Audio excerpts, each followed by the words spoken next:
Hi guys, today we're going to be showing you how to make tawa chicken, which is chicken made on a flat pan, which is non-stick.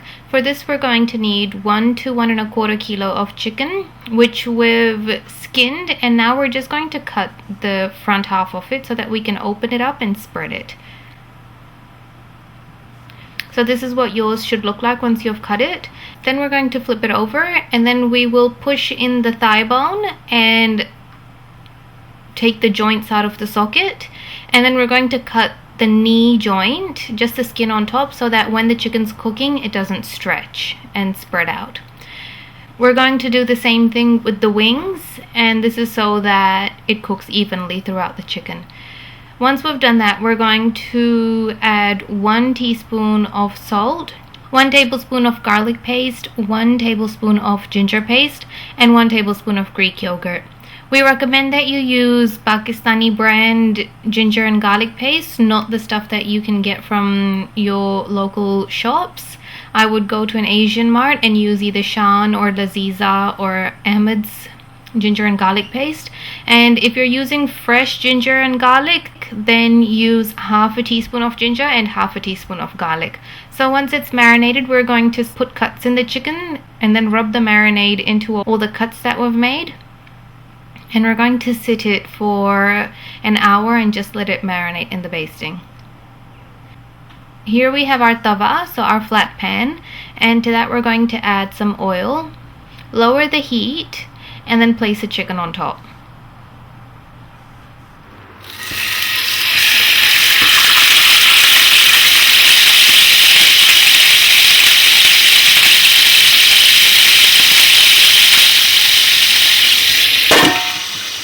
And we're going to cover and cook it on low heat until it's golden brown on the bottom. On the other end, we also have 2 medium-sized tomatoes. We're using truss tomatoes, which are a little bit sour compared to normal tomatoes, and they're vine ripened as well. They also come under the name of vine ripened tomatoes. We also have some fresh coriander and 2 to 3 large green chili, which isn't too spicy. So it's been 10 to 12 minutes, and now we're just going to check if the chicken is golden brown. And since it is, we're now going to flip it over. We're not going to be mixing or stirring the chicken. We're going to just leave it where it is, and we're just going to flip it occasionally.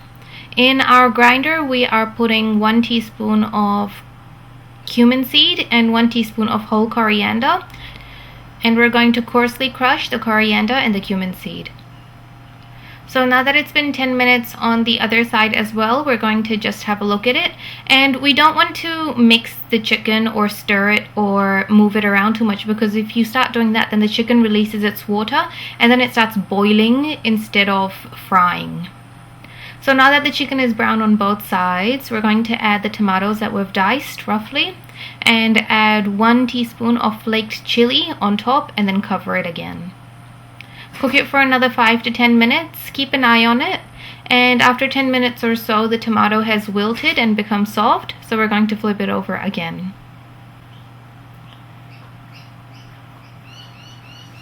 It's good to use a wide-mouthed tongue for this, because if you use a skinny one, then the chicken's going to snap in half. And now that our chicken has cooked, it's going to break a lot easier than when it was raw. And now our aim is to dry the water that the tomatoes have released. So once that happens, we're going to sprinkle the coriander and the cumin that we crushed, and we'll sprinkle that on top, and then we'll flip the chicken over a few more times, and we're going to just use a spoon and scoop up the soup and pour it on top of the chicken as well, so that it's evenly spread throughout the chicken. So our chicken is now cooked, so it's very important to be very careful with flipping it over, because it will break very easily. And once it's cooked and the water has dried up, we'll garnish it with some fresh coriander and some green chili. Flip it over and then just leave it for 2 to 3 minutes so that the chili and the coriander can infuse, the flavors can infuse into the chicken. And then we'll flip it and then add some thinly sliced onion. And then we'll just cover it and then turn the heat off. And the onions will cook in the steam. So once the onions have wilted and become soft, we will start our plating up process, and we've put the chicken on a tray. And the remaining sauce in the tawa, we're just going to decorate on top of the chicken. And our tawa chicken is now ready. We hope you have enjoyed watching this recipe. Bajias Cooking is also available on Facebook for any questions or comments you may have. Give it a try, good luck, let us know how you go, and thanks for watching.